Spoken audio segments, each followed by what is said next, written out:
itu orang Indonesia, dia sebenarnya anaknya kerja di Jepang, akhirnya bapaknya ikut anaknya. Nah, saya ngomong sama dia, saya nanya sama dia, di Jepang itu ijazah tuh nggak penting. Yang paling penting tuh kalau kerja di Jepang itu bisa berbahasa Jepang. Asep Putra Bali ini tatkala dipinang oleh banyak partai untuk maju menjadi Bali 1, kenapa enggak mau, Ji? Saya memang dari awal merintis usaha sampai sekarang sedikit pun tidak ada niatan jadi apa-apa. Ini kebalik. Anak Ya kita jujur aja ya. Biasanya kan orang tua marahin anak. Betul. Nah kalau di keluarga Ji itu, Anak saya mau marahin anak, marahinnya apa? Nggak ada salahnya gitu. Justru anak yang sering malahin orang tuanya, gitu. Marahin orang tuanya apa? Ji, sekali-sekali istirahatlah Ji.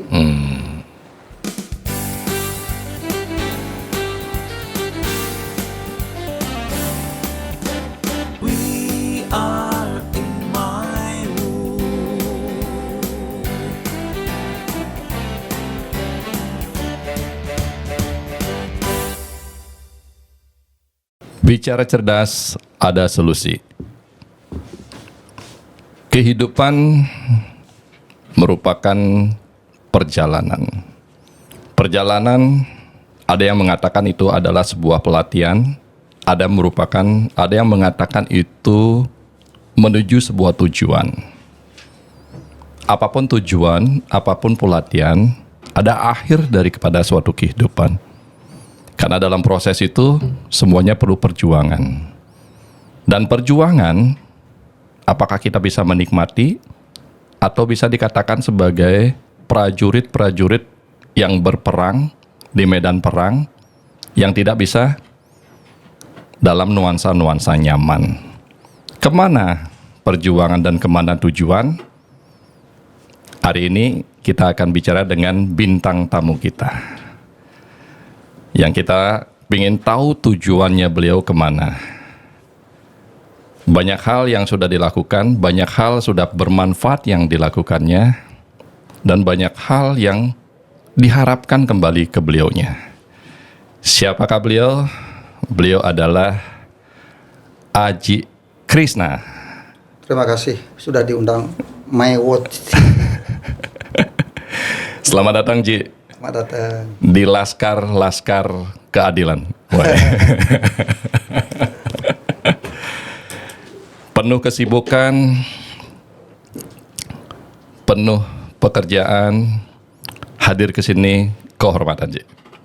Ya, mohon maaf, sebulan ini kita agak mulur-mulur waktu untuk undangannya, karena kita keliling Bali, keliling luar Bali sih. Ke Jepang. Jepang cuma check up. Jepang check up, Ji.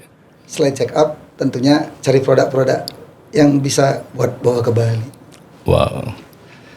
Tapi Aji, kita dampingi Aji begitu lama, kenal Aji lama. Setiap langkah, setiap perjalanan selalu berpikiran peluang. Itu refleks apa memang dicari-cari, Ji? Memang kalau Ji itu sama istri ya, memang hobinya kerja dan selalu kemanapun pergi kita selalu menginspirasi untuk masyarakat gitu. Artinya bukan tujuan hanya untuk diri sendiri atau apa, dan sekaligus juga ngasih motivasi buat karyawan terutama anak-anaknya Ji. Gitu.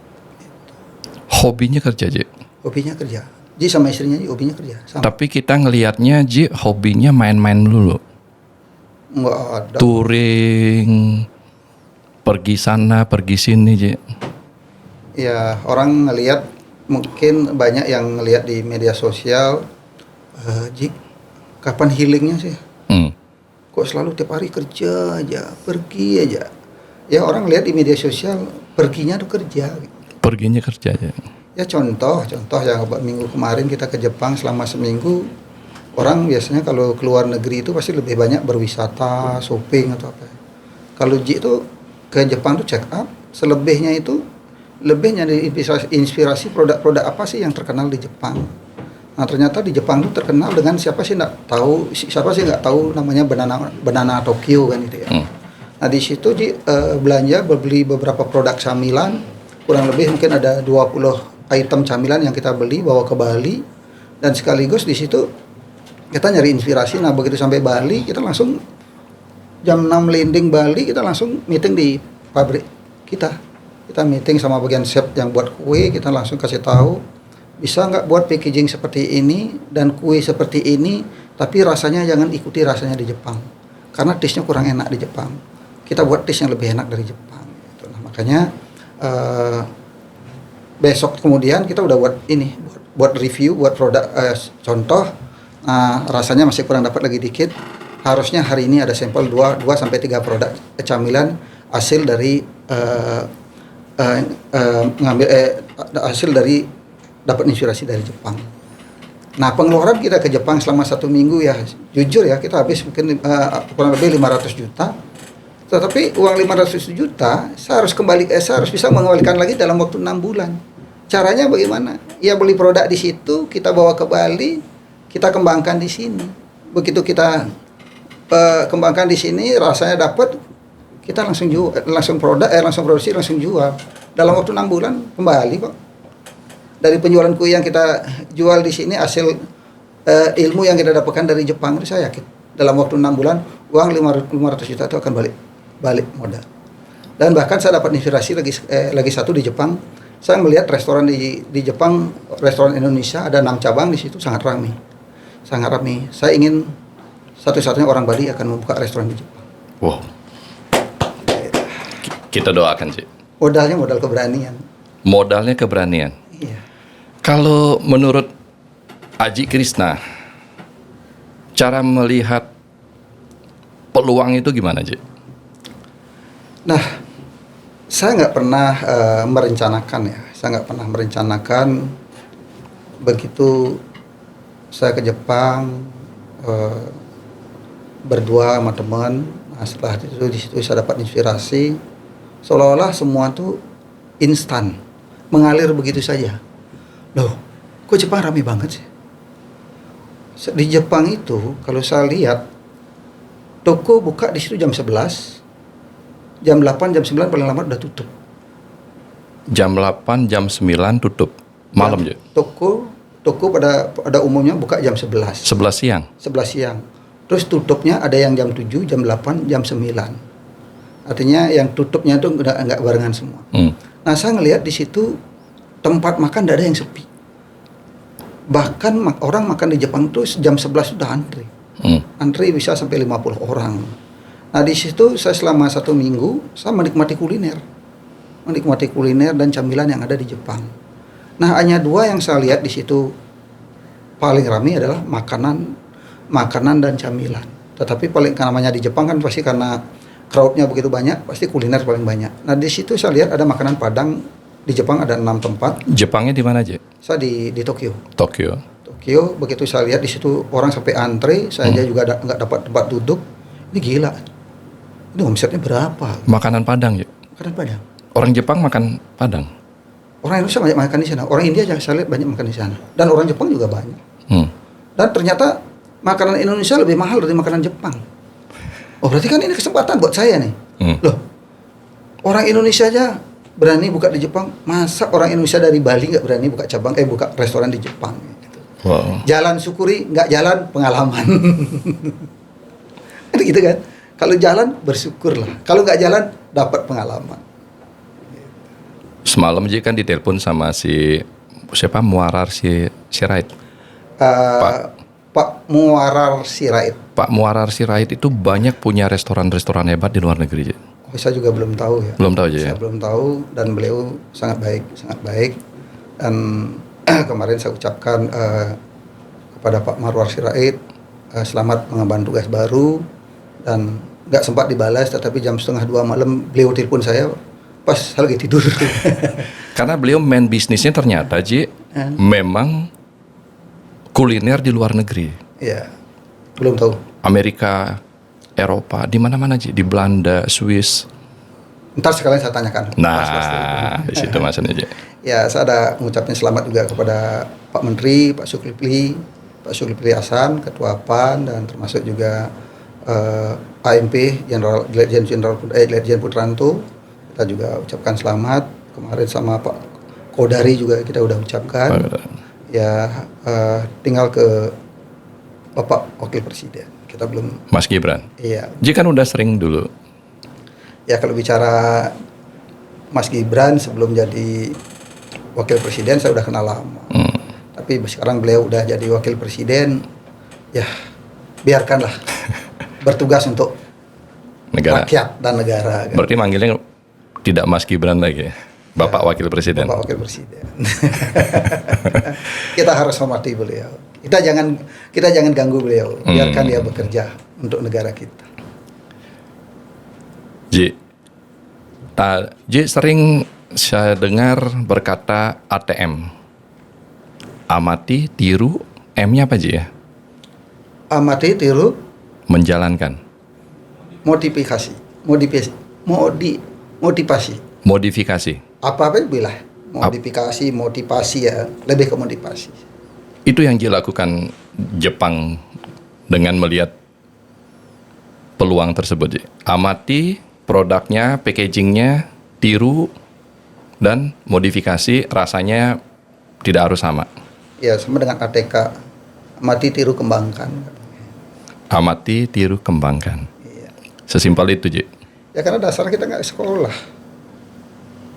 Karena dasarnya kita nggak sekolah, jadi kemampuan, pengetahuan kan pasti kurang. Nah, sekolahnya dapat di lapangan. Karena kita banyak di lapangan, disitulah banyak kita dapatkan ilmu, banyak dapat pelajaran, banyak dapat inspirasi di situ. Dan di situ jadi kita termotivasi untuk membuat sesuatu. Makanya dimanapun tempat ramai, pasti saya berusaha kunjungi. Misalnya ada outlet dimanapun kita pergi, kok ramai banget, apa sih kelebihannya? Terus begitu juga ngelihat kuliner, orang sampai antri makan. Kalau makanan itu gampang sekali. Kalau udah ramai, itu pasti enak. Makanan paling gampang. Kalau udah ramai, makanan, kuliner, oleh-oleh itu ya, kue ya. Kalau udah ramai itu pasti enak. Nggak mungkin nggak enak. Makanya saya tertarik untuk datang. Apa kelebihannya, apa keistimewaannya di sana. Ya, nah setelah itu kita lihat, kita coba, kita review. Nah di situ saya mulai punya pemikiran, bisa nggak saya buat? Tidak harus sama, paling enggak rasanya kurang lebih seperti itu. Nah kita beberapa kali coba, ya tidak selalu berhasil. Selalu berhasil, namanya juga perjuangan, proses apapun yang kita buat pasti ada suka dukanya, ada untung ruginya. Artinya di saat kita duka atau rugi, ya itu bagi saya itu pelajaran untuk menjadi yang lebih baik. Gitu. Rugi adalah pelajaran untuk menjadi yang lebih baik. Ya jangan sampai rugi berkali-kali. Berarti kalau rugi berkali-kali alangkah bodohnya kita. Ya sekali rugi oke. Kedua kalinya rugi oke. Ketiga kalinya super hati-hati. Harus bangkit kembali. Pelajarannya di sana, Ji. Bahwa saya tidak pernah sekolah tinggi-tinggi. Sekolahnya di lapangan. Artinya sesuatu yang Ji lakukan tidak ada yang rugi. Karena kerugian itu menjadikan Ji lebih pintar. Iya. Nah, itulah sekolah kehidupan bagi orang yang memang tertantang atas mendapatkan segala sesuatu itu dengan rasa syukur, Ji. Ya. Saya ada contoh kemarin di Jepang. Supir saya di Jepang itu yang ngantar pergi kemana berwisata selama di Jepang itu orang Indonesia. Itu orang Indonesia. Dia sebenarnya anaknya kerja di Jepang, akhirnya bapaknya ikut anaknya. Nah, saya ngomong sama dia, saya nanya sama dia. Di Jepang itu ijazah itu nggak penting. Yang paling penting itu kalau kerja di Jepang itu bisa berbahasa Jepang. Setelah itu baru skillnya apa. Nah setelah bisa satu berbahasa Jepang bisa, setelah itu skillnya apa, misalnya di kebun atau di engineering, begitu kita coba begitu di tes di situ mampu, nah otomatis nggak susah cari pekerjaan di Jepang. Nah ada teman saya juga yang lulusan perawat tercepat karena bahasa Jepangnya pintar. Hmm. Akhirnya dia lebih gampang cari pekerjaan di Jepang. Kalau di Jepang tuh kalau bisa berbahasa Jepang, pintar, lebih gampang cari pekerjaan. Keduanya berskill. Skill ada tapi nggak bisa bahasa Jepang percuma. Iya, makanya saya bilang, oh berarti saya nggak sekolah. Kalau bisa bahasa Jepang, bisa saya kerja di Jepang. Bisa aja. Makanya kan banyak orang Jepang berhasil di Indonesia, tidak tamat SD, tetapi bisa jadi pemilik perusahaan atau bisa jadi manajer. Karena kenapa? Dia tidak sekolah tapi kursusnya banyak gitu. dia sekolahnya freelance gitu. Ya sayangnya saya nggak bisa bahasa Jepang. Mungkin kalau saya bisa bahasa Jepang bisa punya oleh-oleh kali di Jepang. Sekolah kehidupan, keberhasilan, kegagalan dalam bisnis. Krishna oleh-oleh. Pasti Ji mendapatkan pelajaran yang berharga dalam proses Ji. Pelajaran yang paling mahal bagi Ji atas Krishna itu dari mau start awal sampai sekarang ini di mana Ji?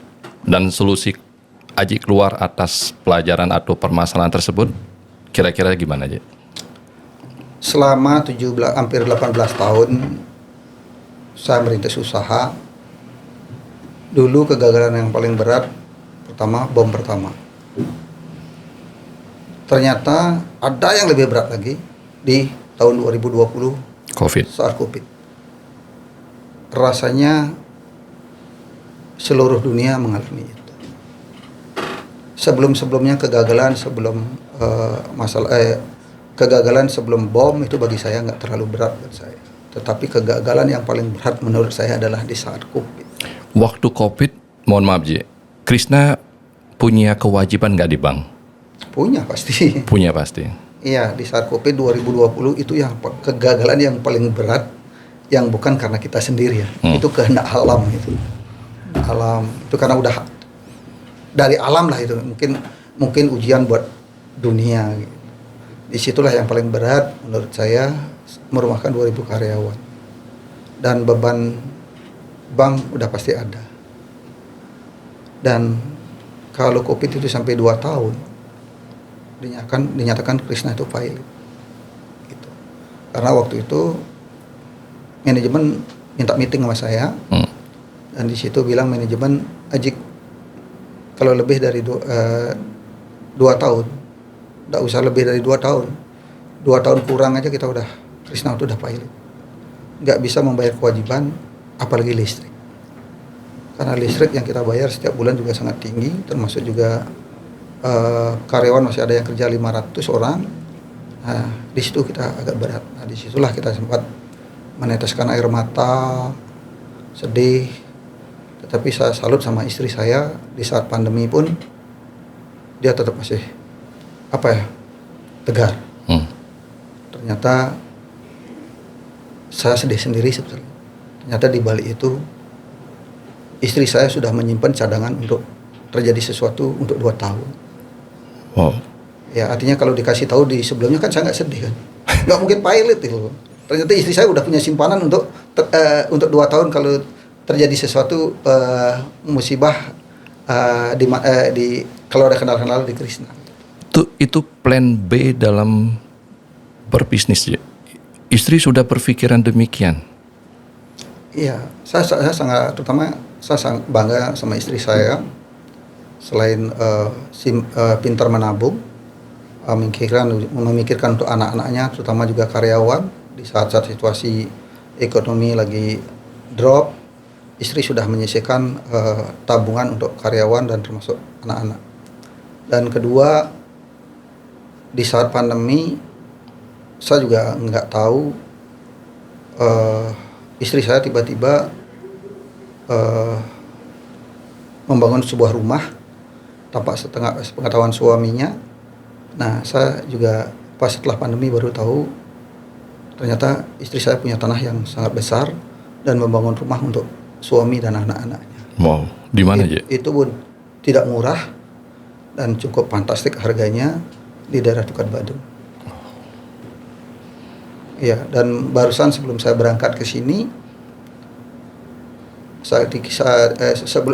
sebelum berangkat ke sini, saya jam 8:30 bangun, istri saya masuk kamar, tak kira dimarahin kan. istri saya bilang, Aji bisa bantu nggak? Ibu ada beberapa tanah di Canggu,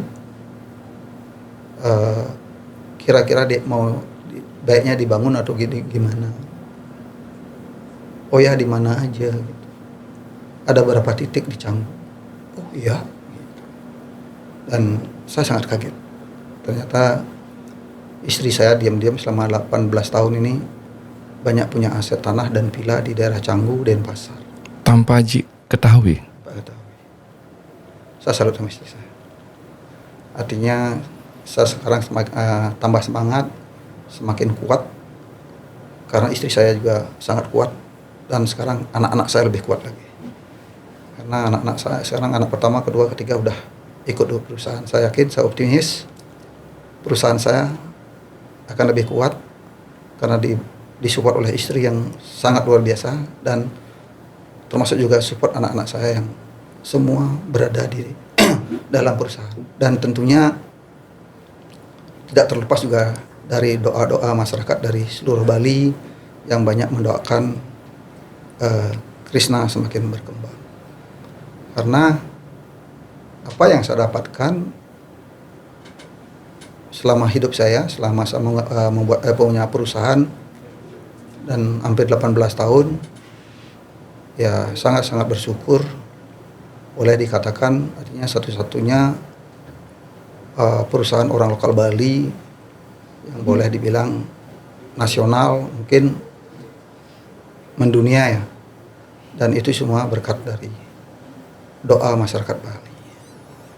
Karena saya sadar, saya sama keluarga sangat sadar, saya bisa seperti ini berkat doa dari masyarakat Bali. Tentunya saya harus berbagi ya. Makanya saya sepakat sama istri dan anak-anak, semua yang kita dapatkan, rezeki yang kita dapatkan semua ini bukan karena dari kita sendiri, bukan karena dari anak kita sendiri, bukan dari karyawan kita sendiri, tetapi berkat seluruh masyarakat Bali. Tentunya kita bisa seperti ini. Artinya karyawan punya andil, istri punya andil, anak juga punya andil, dan saya juga punya andil. Tapi tanpa dorongan doa dari masyarakat seluruh Bali, gak mungkin Krishna bisa sebesar ini. Dan saya janji kepada masyarakat Bali, rezeki yang saya dapatkan, saya pasti akan bagikan lagi kepada masyarakat yang membutuhkan. Itu ya. Wow. Keluar dari situasi pembelajaran atas COVID-19 yang saya tangkap, Ji. Pertama adalah kekuatan dan peran istri. Yang kedua adalah dukungan keluarga. Yang ketiga adalah peran karyawan. Yang keempat adalah peran Ji sendiri. Dan tentu yang kelima adalah atas doa dari masyarakat. Ji tahu nggak? Sekarang Ji dijuluki sebagai aset Putra Bali. Bahkan saya sendiri Ji udah bertekad, Haji Krishna jangankan benar, salah aja kita bela. Karena apa? Karena di luaran sana kita gosipin Ji sebagai salah satu aset Putra Bali. Kenapa dibilang aset Putra Bali? Karena itu tadi Ji, proposal berapapun masuk ke rumah di Jalan Ayam Muruk, selalu Ji approve. Itu dikatakan Ji sebagai aset Putra Bali. Makanya kami Ji, waktu obrolan-obrolan itu berdoa sekali, mudah-mudahan ada orang-orang seperti Aji, minimal 3 orang aja mau berperilaku dan berbuat seperti itu Ji. Kita berdoa. Ada Ji yang paling saya sedihkan Ji, aset Putra Bali ini tatkala dipinang oleh banyak partai untuk maju menjadi Bali 1, kenapa enggak mau Ji? Saya memang dari awal merintis usaha sampai sekarang sedikit pun tidak ada niatan jadi apa-apa. Saya cukup jadi masyarakat biasa aja. Saya ingin ada di mana-mana. Ya, sampai saat ini ya memang ada beberapa tawaran, tapi saya selalu ya udahlah, ajak bercanda aja. Karena saya juga di samping dari tidak kemampuan saya di pendidikan, di apa ya, satu pendidikan, kedua dari semuanya nggak bisa, nggak apa ya, tentang pendidikan apalagi pengetahuan dan lain-lainnya itu kita nggak mampu. Singkat cerita, simpelnya aja, saya nggak ingin jadi apa-apa. Saya ingin hidup berbaur dengan masyarakat biasa aja. Simpel sekali hidup saya. Iya. Dan sempat saya tanya anak saya, Berlin, mau ditawarin jadi bupati mau nggak? Nggak, Ji. Udah kita fokus kerja.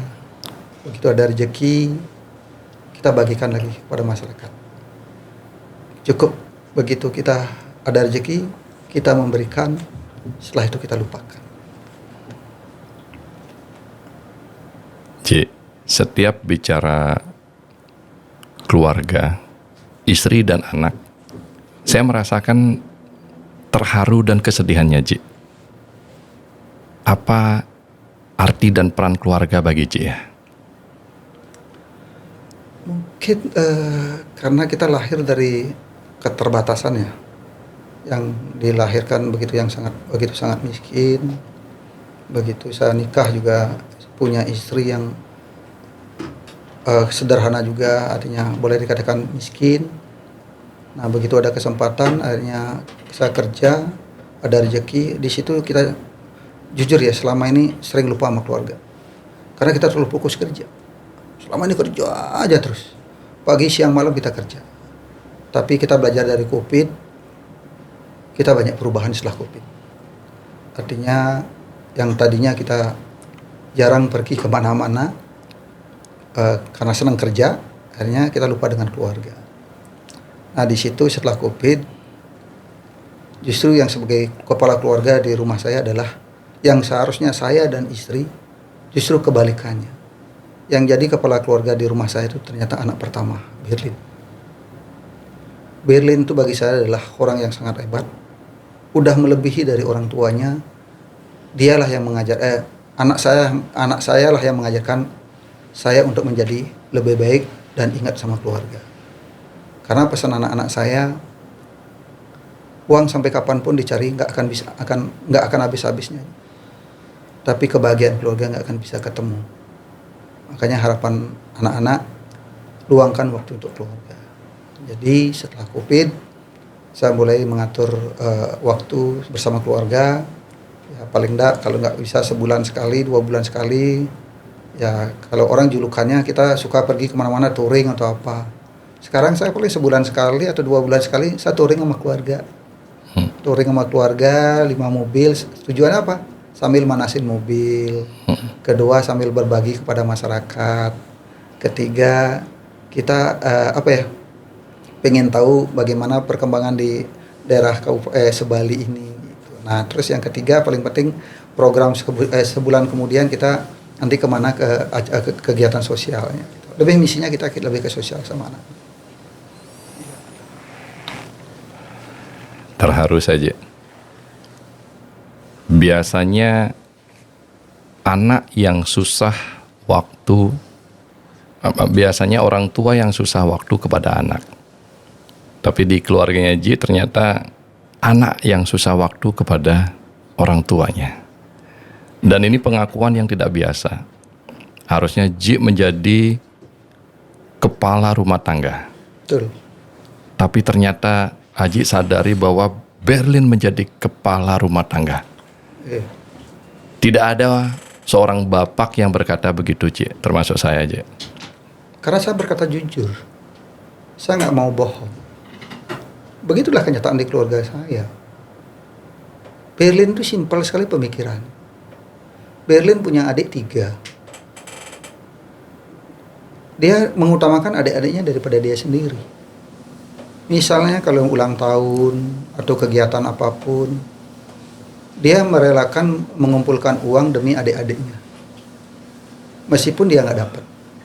Nah itulah Berlin. Begitu juga melihat orang tuanya di situasi apapun, dia rela sakit daripada orang tuanya sakit. Makanya di saat sekarang ini Kan kita banyak ekspansi. Saya nggak tahu anak saya, kita tak kira santai gitu. Ternyata kata ibunya, Berlin tuh kerjanya dari pagi sampai subuh di laptop untuk membuat desain interior termasuk pengembangan ekspansi ke depan. Nah di situ saya akhirnya makin tambah malu sama anak saya. Dan di situ saya bilang sama anak-anak saya, udah sesuai dengan kemampuan aja kamu ambil, jangan dipaksakan. Kalau misalnya nggak bisa, udah kita cari teman atau partner yang bisa bantu. Bilang gitu. Ya Berlin selalu bilang aman aja. Saya lihat sekarang tuh Berlin, apapun beban orang tuanya, dia diam-diam mengambil tanpa sepengetahuan orang tuanya. Maka jadi sekarang saya malu sebagai orang tua terutama sama Berlin dan adik-adiknya. Makanya kalau Berlin sudah ngomong apapun sekarang, saya udah pasti ya gitu. Dan kebetulan juga Berlin kalau saya ngomong hampir udah satu hati lah. Artinya kalau dulu kan sering debat atau apa ya. Nah itu proses kan. Yeah. Tapi setelah pandemi ini saya pastikan keluarga saya kompak, salut. Tujuannya bagaimana membesarkan perusahaan ini, bagaimana bawa nama Bali. Dan di perusahaan ini bukan kepentingan untuk saya dan keluarga aja. Saya memikirkan Bali. Karena kali Krishna sampai kenapa-kenapa, saya yakin sedikit tidak nama Bali sedikit tidak kenapa ada pengaruh lah. Karena kan ikonnya sekarang kan Krishna. Orang belum ke Bali kalau belum ke Krishna. Gitu. Nah, makanya di sini saya berharap selalu minta doanya kepada seluruh masyarakat. Semoga Krishna tetap jalan dan lancar. Dan di situ biar bisa saya membantu meringankan beban masyarakat Bali, terutama di saat-saat ekonomi yang sedang terpuruk, di saat ada kendala-kendala, misalnya contoh, misalnya ada warga kita di luar Bali, ada kejadian apapun, kadang-kadang di situ kan perlu biaya untuk pemulangan ke Bali atau apa. Nah, itu kita harus gerak cepat. Kita juga ada beberapa membantu seperti kejadian-kejadian seperti itu. Saya nonton TikToknya Jik atau video singkat kemarin sih sama Mas Gibran. Ini sepertinya sama dengan omongannya Berlin. Kalau kita mau besar, kita besarkan yang lainnya, Jik. Jangan kita mau besar sendiri. Si Berlin ngumpulin uang demi adik-adiknya meskipun dia tidak punya uang. Itu benar, Jik? Ya, kalau bilang nggak punya uang salah ya. Ya. Artinya terlalu bohong kita bicara. Artinya Berlin dia punya anak 4. Keempatnya itu dapat gaji setiap bulan. Artinya gajinya dia harus sekian persen harus disisihkan, tidak boleh diambil. Sekian persennya diambil untuk biaya lain-lain. Kalau dihitung mau beli apapun anak-anak saya jujur bisa. Tetapi dia bisa mengatur keuangannya. Ini untuk ulang tahun adiknya misalnya kira-kira begini. Ulang tahun adiknya dia misalnya pingin ganti HP. Nah karena umurnya belum cukup, mungkin Berlin mau membelikan HP yang mungkin iPhone 16 bisa dia. Tetapi belum saatnya untuk adiknya. Adiknya mungkin dibeliin iPhone 12. Nah itulah hebatnya Berlin untuk mendidik adik-adiknya. Artinya begitu di saat sesuatu ulang tahun ataupun momen-momen tertentu itu tidak selalu dibelikan. Selalu diajarkan adik-adiknya, kamu harus mulai dari bawah. Tidak bisa kamu membeli sesuatu langsung yang termahal. Karena proses kehidupan seperti roda kan. Ya kalau bisa seperti ini. Seperti contoh sekarang dia punya anak namanya Alfa. Saya punya cucu namanya Alfa. Dia dari kecil udah mandiri. Dia tidur siang sendiri, dia bangun sendiri, tidak pernah ganggu orang tuanya. Orang lain punya anak kecil umur 4 tahun, 5 tahun tuh mau tidur pasti harus dipaksa tidur. Begitu bangun juga harus dibangunin kan. Dan tidak mungkin mau ditinggal oleh orang tuanya. Cucunya Ji itu bangun sendiri. Dan pinter, Jik. Dan hebat. Kita ngobrol sama dia kemarin nih, anak kecil hafal dengan merek-merek mobil. Jangankan merek mobil. Seluruh bendera dunia dia hafal. Wow. Umur berapa sekarang, Ji? Mau 5 tahun ya.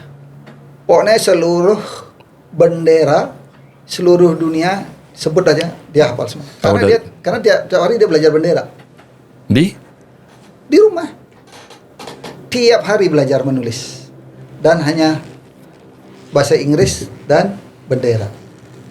Makanya kalau diajak dia misalnya kemanapun, dia ngasih pertanyaan buat keluarga saya di pas ada hari raya kan, tolong jawab pertanyaan saya bendera yang huruf A. Seluruh dunia bendera apa aja disuruh dah. Kalau dia nggak jawabannya nggak pas, kurang lagi 2 gitu. Umur 5 tahun ya, Ji? Ya itu karena didikan orang tuanya. Kalau cucu ngomong sama kakeknya bahasa Inggris, kakeknya ngerti nggak? Nggak. Kalau mau jujur ya, kalau Jik ke mana-mana ya, ke mall pergi atau kemana kan nggak bisa bahasa Inggris kan. Kalau pas ada tamu ngajak bahasa Inggris, cucunya Jik tak suruh ngomong. Iya. Apa katanya itu Pak? Dia langsung nyaut. Artinya di balik kebodohan kakeknya ada guide-nya juga, ada cucu jadi guide meskipun umur 5 tahun. Iya. Ji, ini menarik, Ji. Buat saya juga nih, Ji. Bagaimana caranya mendidik seorang putra, Ji, sehingga memiliki kesadaran seperti Berlin, Ji? Ya saya nggak bisa jawab ya. Saya nggak bisa jawab karena terbukti anak saya jadi orang tuanya yang ngasih tahu orang tuanya. Artinya saya belajar sama Berlin. Kalau kan bukan balik kan? Itu dah. Apakah ada sesuatu, pasti tidak terlepas dari peran perilaku orang tua, didikan orang tua sehingga anak itu menjadi seperti itu, pasti tidak terlepas, Ji. Kira-kira menurut Ji? Simpelnya ya. Saya nggak pernah ngasih tahu anak harus ke sana, harus ke sini, enggak. Saya mengalir aja. Saya nggak pernah banyak ngomong sama anak. Yang selalu saya kerjakan adalah saya kerja setiap hari, pagi, siang, malam. Terus anak mungkin menilai dari situ. Anak-anaknya aja mungkin nilai dari kinerja, cara kerja orang tuanya. Yang setiap hari kerja, pagi, siang, malam. Dan melihat juga keseharian orang tuanya di rumah. Ibunya masih nyetrika, masih nyuci sendiri, masak sendiri, bersih-bersih sendiri. Begitu juga ajinya, masih nyapu sendiri, masih nyuci sendiri, dan dekat dengan masyarakat. Mungkin dari situ dia menilai orang tuanya. Dan saya tidak pernah ngasih tahu harus seperti ini, harus seperti itu. Gitu. Mungkin dari situ ya mungkin pelan-pelan, ternyata mungkin orang tua saya mungkin kelebihannya dilihat di sini. Gitu. Nah seperti anak saya yang ketiga sempat nanya, ada pertanyaan dari anak saya ketiga, Ajik, boleh nanya nggak? Sekarang udah sering komunikasi dan sering gantian kita ajak anak. Gantian kita ajak anak keluar satu mobil gitu. Kita ajak makan. Makanya kita kalau ngajak anak itu nggak pernah makanan mewah. Kita selalu makan di pinggiran. Nah sekaligus ngobrol sama anak-anak. Kamu ada pertanyaan buat orang tua nggak? Gitu. Ada pertanyaan dia satu. Ajik, gimana caranya Ajik melakukan kegiatan sosial, ngasih sesuatu misalnya membantu orang, kadang-kadang nilainya saya lihat nggak sama. Contoh misalnya, Ji ada orang sakit, terus ada Ji bantu, ada yang 5 juta, terus ada yang 3 juta, ada yang 20 juta, kadang-kadang ada yang 50 juta. Dari mana penilaian Ji ngasih bantuan seperti itu? Ya kita kan punya feeling, kira-kira dia sakitnya apa, dia orangnya bagaimana. Ya kita yang punya penilaian. Misalnya contoh kita bantu masyarakat di desa, dia membutuhkan apa atau apa. Ya kalau rasanya feelingnya ini bener, rasanya nggak dibohongin, ya udah kita bantu lebih. Tetapi kalau nasibnya kita lagi apes, ya dibohongin atau apa, ya udahlah, biar dia yang nanggung karmanya. Nah, dari situlah anak-anaknya anak yang ketiga apa adanya dia nanya. Oh gitu. Kalau Ina nanti bantu orang gimana menurut Aji? Solusinya kamu yang lebih tahu, kamu yang bisa menilai. Ya kan kita nggak bisa menilai orangnya kan. Nah terus kalau kita bantu orang ya, kalau kita bisa bantu sepenuhnya ya langkah baiknya, tetapi kan lebih baik seikhlasnya gitu sih. Nah itu anak-anaknya Ji bagusnya sekarang tuh dia udah Ji sama anak nggak ada jarak, kayak kakak adik lah.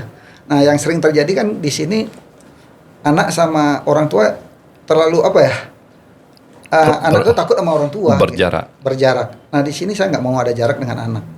Artinya anak marahin orang tua boleh, orang tua marahin anak masih mikir-mikir. Gitu. Karena kalau Ji marahin anak nggak berani, nggak beraninya apa? Karena nggak ada salah anaknya Ji. Ini kebalik. Anak. Ya kita jujur aja ya. Biasanya kan orang tua marahin anak. Betul. Nah kalau di keluarga Ji itu, saya mau marahin anak, marahinnya apa? Nggak ada salahnya gitu.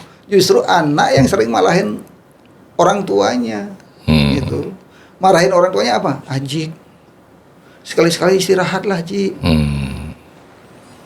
Nah, apalagi kalau pas Ji sakit ya. Mereka kasihan. Kalau pas Ji sakit, anak-anaknya Ji keempat-empatnya tuh datang sampai menantunya Ji. Ji, istirahat Ji, 2 hari aja. Ya, karena kalau Ji sakit, baru Ji kumpul sama keluarga. Kalau Ji nggak sakit, makanya Ji hilang. Kadang-kadang berdoa biar Ji sakit, misalnya, biar di rumah gitu katanya. Karena saya sering dimarahin sama menantu saya. Dan saya punya menantu hebat. Sangat baik. Dan mertuanya sering dimarah sama menantu. Iya, di situ hebatnya di keluarganya Ji. Menantu mana berani sama mertua? Kan? Yeah. Tapi kalau di keluarga Ji, menantu tuh bisa marahin mertua loh. Menantu bisa memarahin mertua. Mertua. Serius Ji. Demi Tuhan. Berani dia marahin. Berani, karena kita nggak ada jarak. Karena kalau kita dimarahin sama menantu dia bener, ya udah, mohon maaf Ani. Gitu. Tapi kita happy gitu loh, happy. Nggak orang misalnya kalau marah habis itu pergi atau apa, kita enggak. Iya, pokoknya kadang-kadang kalau pas kita pergi tuh, iya menantu perempuan, istrinya aja dimarahin sama menantu. Ibu tak boleh begitu lah Bu. Pokoknya harus begini Bu. Ya udah gitu. Makanya di rumah itu ya, jangankan menantu, pembantu ya. Pembantu aja misalnya ada yang nyulik ya. Masalah ditawarin, misalnya ada yang nyulik mau yang apa ya? Nyabot lah gitu ya. Misalnya ngajak kerja di tempat lain, meskipun digaji lebih tinggi, nggak mungkin mau. Bukan uang nilainya, kenyamanan yang dipikir. Artinya kita punya pembantu 4, nggak ada yang pindah-pindah. Udah berapa lama? Suruh, mungkin udah ada 15 tahun. Kamu kenapa nggak pindah kerja sih, nyari yang lebih bagus? Nggak, saya udah nyaman di sini. Kenapa gitu? Karena nggak pernah dimarahin gitu. Kita nggak bisa marah sih. Kita nggak bisa marah. Kita lebih mendidik sih. Mendidik. Tapi dalam pergaulan juga saya lihat Ji, kalau ribut tuh males, bahkan tidak mau lagi. Ya apain ribut ya? Hidup tuh simpel aja. Kita harus pelajari karakter setiap orang. Ji, entah Ji sadari apa enggak,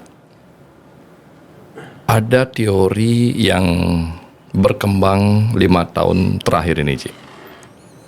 Bila mana kamu mengalami kesusahan dan kebangkrutan, bila mana kamu mengalami kemiskinan yang berkepanjangan, bila mana kamu mengalami ketidaksuksesan, langkah awalmu adalah berderma, Ji.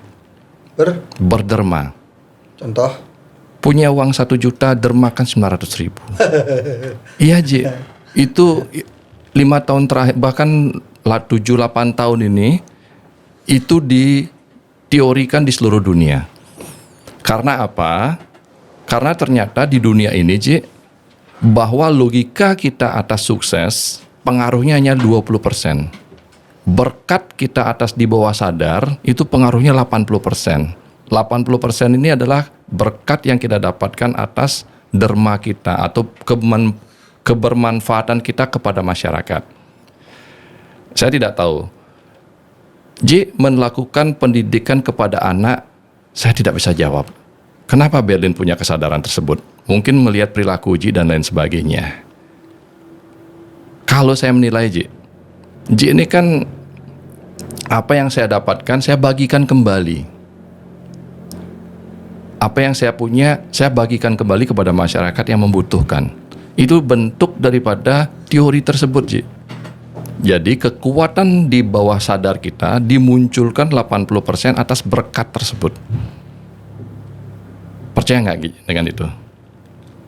Saya percaya nggak percaya. Apakah Ji melakukan derma itu atas hal tersebut? Saya nggak pernah berpikir terlalu jauh Tidak pernah Ji. karena apa yang saya lakukan selama ini, baik dari belum sukses, apalagi sudah sukses, dari belum punya apa-apa aja masih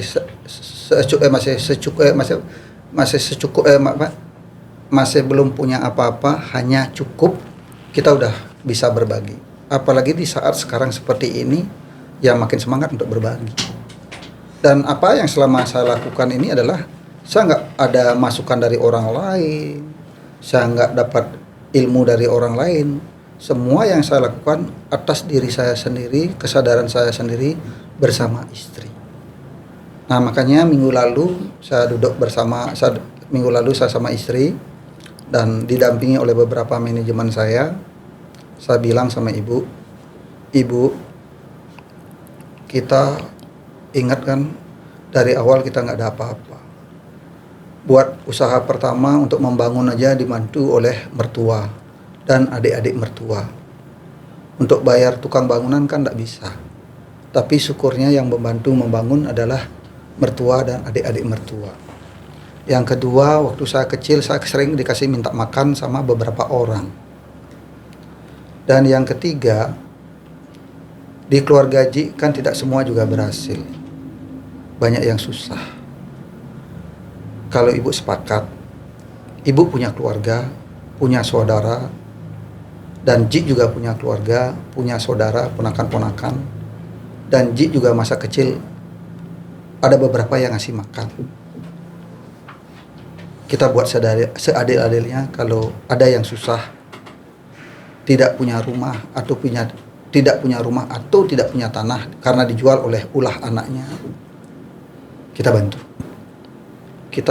bantu di desa masing-masing, di desa istri, di desa aslinya Ji Gianyar, dan di desa kelahirannya Ji. Kita siapkan lahan untuk anak-anak kita atau untuk ponakan-ponakan kita, ponakan dari ibu dan ponakan dari Ji, termasuk juga yang ngasih makan Ji waktu itu. Kita siapkan lahan, siapa tahu ada yang tidak punya di kemudian hari. Boleh saya nanya Ji, kenapa Ji lakukan itu? Karena saya bisa seperti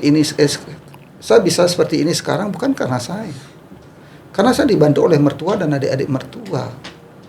Karena saya dibantu oleh bayangkan waktu saya kecil sering minta makan di sini. Mungkin kalau nggak dia dapat makan dari sana, mungkin saya kelaparan. Nah, kalau ngelihat sekarang ekonominya sekarang kan, dulu memang dia punya orang tuanya, tapi anak-anaknya banyak yang nggak punya. Sekarang saya ngelihat ya, waktu saya kecil yang di tempat saya minta makan, dia orang punya. Tapi saya ngelihat anak-anaknya ada 4 orang sudah pada di kampung. Mungkin udah jual tanah. Dan bisa jadi tanahnya udah habis. Berarti dengan tempat yang sekarang dengan tempat sekarang yang ditempati banyak orang kan kasihan. Nah di situ saya akan sisihkan tanah. Lagian di kampung nggak mahal harga tanah di situ. Saya kasih tanah misalnya kalau ada satu keluarga mungkin 2 orang, ya saya kasih tanah 100 meter persegi per orang, tapi nggak boleh dijual.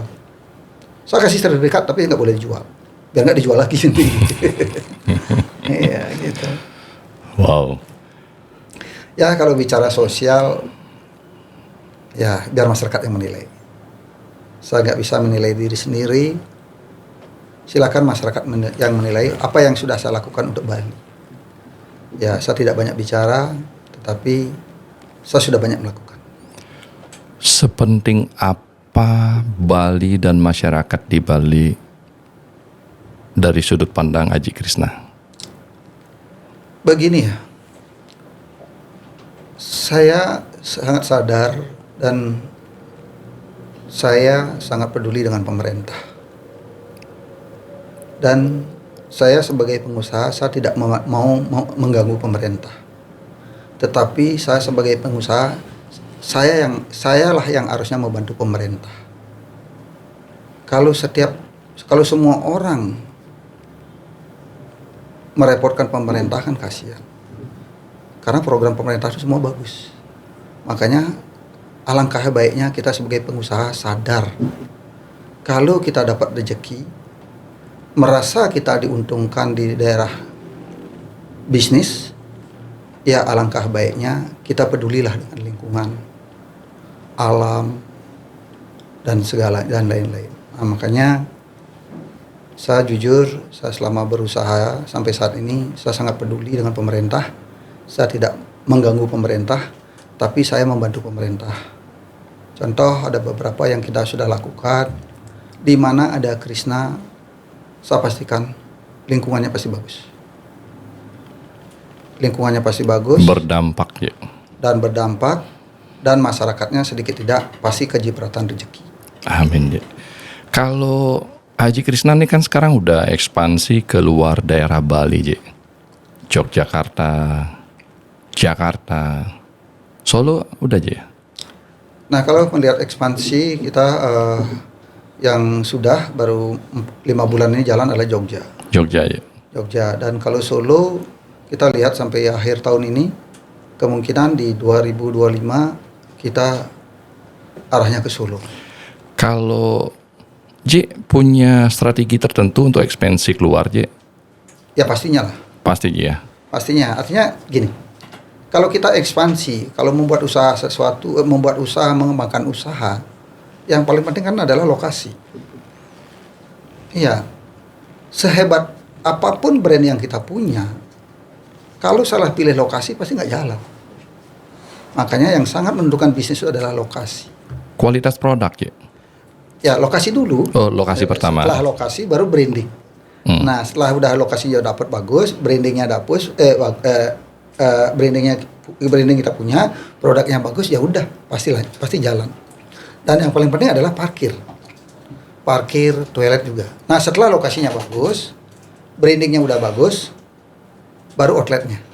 Parkirannya bagaimana, terus toiletnya bagaimana. Nah, makanya di Krishna itu toiletnya itu sekarang semua banyak, seluruh Krishna itu toiletnya banyak. Dan sekali lagi saya mohon maaf kepada seluruh masyarakat Bali atas ketidaknyamanannya selama ini. Mungkin di daerah Krishna Bypass itu kadang-kadang sering ada kemacetan. Tetapi saya mohon waktu, mohon masyarakat Bali bersabar. Kita di tahun 2025 awal kita udah pelebaran untuk perluasan parkir di seluruh outlet Krishna. Dan yang sekarang sudah jadi adalah di Krishna, dan yang sekarang udah parkiran sudah luas adalah di Krishna Tuban yang berdekatan dengan Bandara Ngurah Rai. Ya, kan Ji beli lahan. Iya. Beli hotel, bongkar pakai parkir. Itu banyak kaget. itu banyak yang ketawa, yang kaget. Ini yang punya Krishna ini bodoh apa gimana gitu. Haji Krishna beli hotel. Kok dibongkar? Kok dipakai parkiran? Iya, orang banyak bertanya, kenapa nggak hotelnya direnovasi? Kan menghasilkan. Betul. Kenapa malah dipakai parkiran? Dan tempat super strategis dan super mahal. Ya, saya sadar Krishna yang dekat bandara itu lahannya sangat mahal. Kita beli sampai 1,7 ya per are, itu totalnya kurang lebih 80 atau 90 M, saya lupa. Dan itu memang sengaja saya beli untuk perluasan outlet, dan selebihnya adalah perluasan parkiran. Saya jujur, saya harus mengedepankan bagaimana lalu lintas lancar, masyarakat juga biar nyaman. Kita dapat rezeki banyak, tetapi masyarakat banyak yang terganggu, malu kita. Iya, artinya saya ingin dapat rezeki bisnis di Bali ini bagaimana tidak banyak mengganggu masyarakat. Artinya kita dapat rezeki ikhlas dari Tuhan dan ikhlas juga dari masyarakat. Makanya sepanjang apapun komplain di media sosial tentang Krishna, kita gerak cepat. Haji Krishna ini gimana nih, parkirannya ini mengganggu sekali, ini jalannya menjadi macet. Begitu ada di media sosial ramai seperti itu, kita udah langsung cari lahan, perluasan. Meskipun keuntungan kita semakin kecil demi kenyamanan masyarakat. Meskipun mahalnya minta ampun hanya untuk parkir. Kenyamanan masyarakat lebih penting daripada itu. Tapi sekarang musim kampanye, Ji. Musim kampanye ini yang lagi digaung-gaungkan permasalahan itu ada dua, parkir dan sampah. Dan salah satu penyebab kemacetan dan sampah. Salah satu penyebab kemacetan itu adalah banyaknya minimarket yang bertebaran tidak punya parkir. Banyaknya toko-toko yang bertebaran tidak ada parkir. Dan banyaknya pusat-pusat perbelanjaan bertebaran yang tidak ada parkir.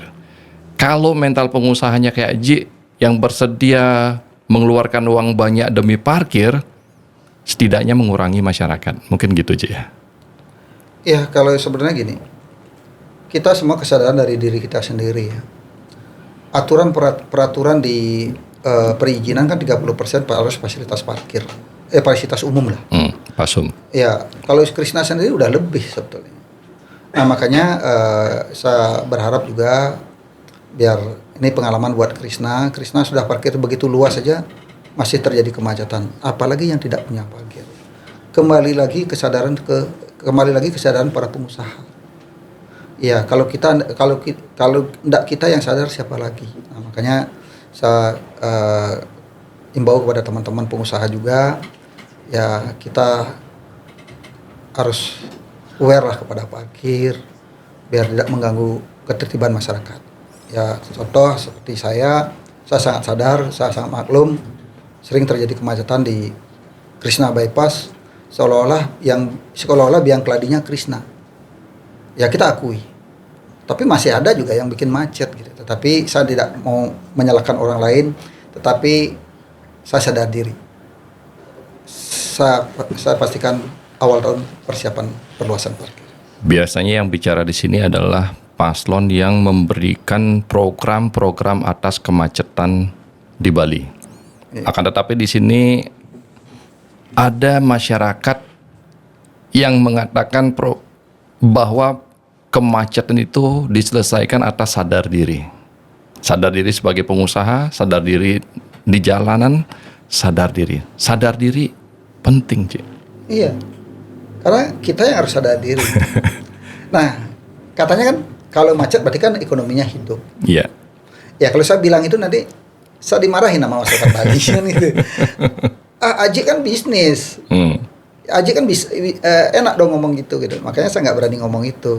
Artinya kalau bisa ekonomi tetap jalan lancar, tapi jalannya nggak terlalu macet, kayak gitu ya. Nah, makanya di sini kesadaran para pengusaha. Nah, kalau paslon buat program seperti itu sah-sah saja, tetapi tetap juga harus turun ke bawah, memberikan kesadaran. Gitu.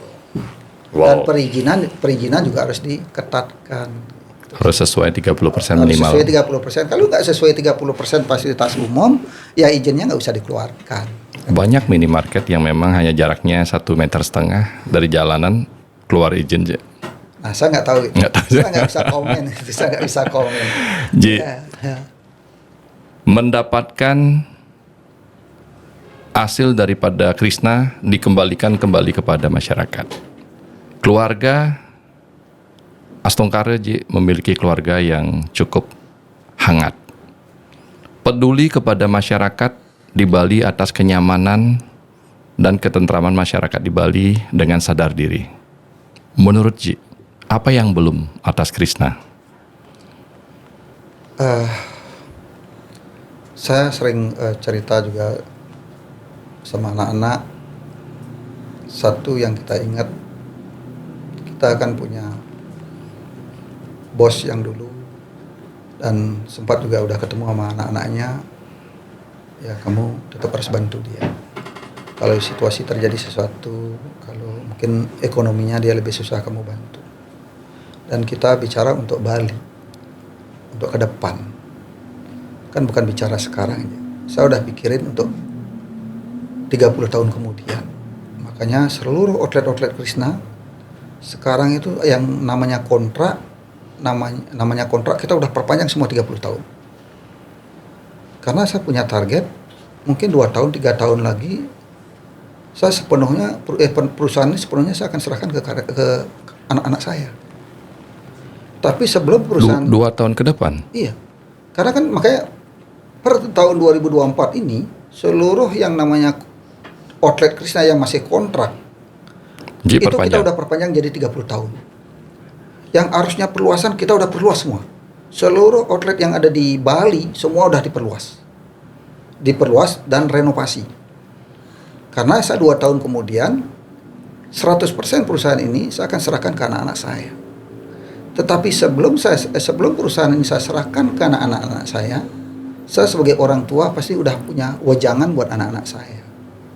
Kamu jangan lupa sisihkan untuk masyarakat Bali dan sisihkan rezeki untuk pura-pura kayangan yang ada di Bali. Terutama ya bisa mumpuni lah. Misalnya contoh Pura Besakih, kalau ada karya jangan lupa sisihkan untuk sisihkan uang untuk punya setiap ada puja wali gitu. Kedua, orang-orang sakit kan banyak orang Bali yang sakit, kadang-kadang mungkin perlu bantuan di luar BPJS. BPJS sudah bagus, tapi kadang-kadang kan orang yang nunggu atau apa kan itu perlu juga dibantu. Nah, itu tidak perlu diekspos. Gitu. Artinya kewajiban saya sebagai pengusaha di Bali paling tidak saya bisa ada sumbangsih lah buat masyarakat Bali. Tentunya tidak bisa seadil-adilnya. Paling tidak seperti pepatah bilang, seperti peraturan pemerintah, pemerintah itu wajib mempekerjakan anak-anak difabel minimal 2%. Sedangkan Krishna kalau swasta minimal 1%. Justru Krishna udah mencapai 2% mempekerjakan anak-anak difabel. Iya. Artinya sumbangsih yang kita lakukan kepada Bali itu tidak harus berupa materi. Kan bisa membantu anak-anak difabel, mempekerjakan anak-anak difabel itu kan dari bantuan itu bagian dari yadnya kan. Nah, makanya target 2025 kita akan bangun pabrik yang kita mempekerjakan seluruhnya anak-anak difabel. Ya bagaimana anak-anak difabel yang selama ini cari kerja kan susah di Bali. Karena dianggap dia cacat.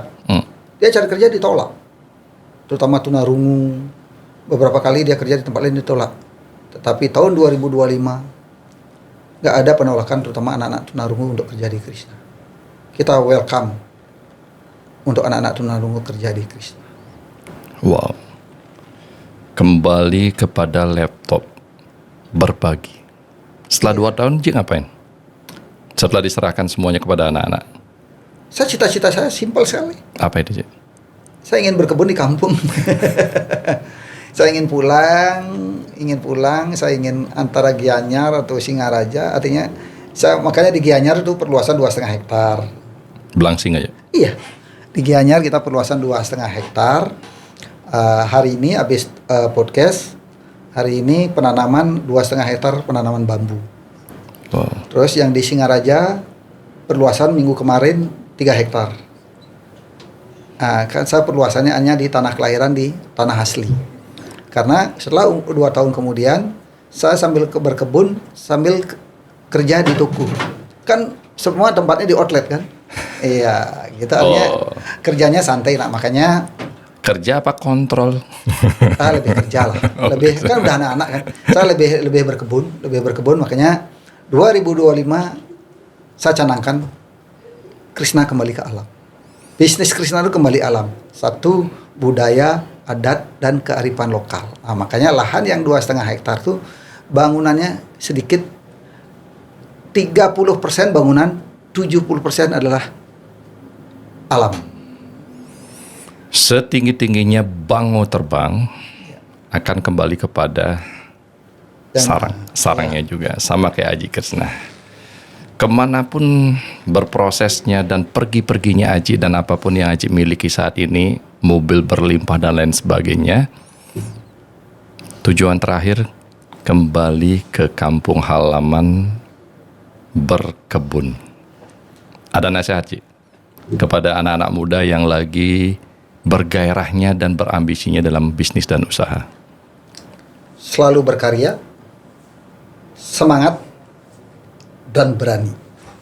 Selalu berkarya, semangat, dan berani. Yang paling terakhir berani. Berani mengambil risiko. Berani segala sesuatu, artinya berani ngambil risiko, berani untung, berani rugi kan gitu. Masa untung aja berani, rugi nggak berani? Ada hal yang kita renungkan banyak sekali hari ini, Ji. Tapi kalau boleh kita garis bawahi sedikit, tujuan daripada Krishna adalah seberapa besar usaha dan seberapa besar dan seberapa banyak outlet, ternyata itu dikembalikan untuk masyarakat yang ada di Bali. Itu tujuan yang saya tangkap. Saya tidak bicara tadi, kok nggak ada, tujuan Krishna kemana? IPO atau Go Public. Tetapi ternyata tujuannya adalah sama. Go Public adalah secara legal menjadi milik masyarakat, akan tetapi ini Krishna IPO-nya beda, berbagi kepada masyarakat. Semoga bermanfaat, salam sehat, berbahagia. Ji, sukses semua. Om Santi Santi Santi. Om Santi Santi Santi, Ji.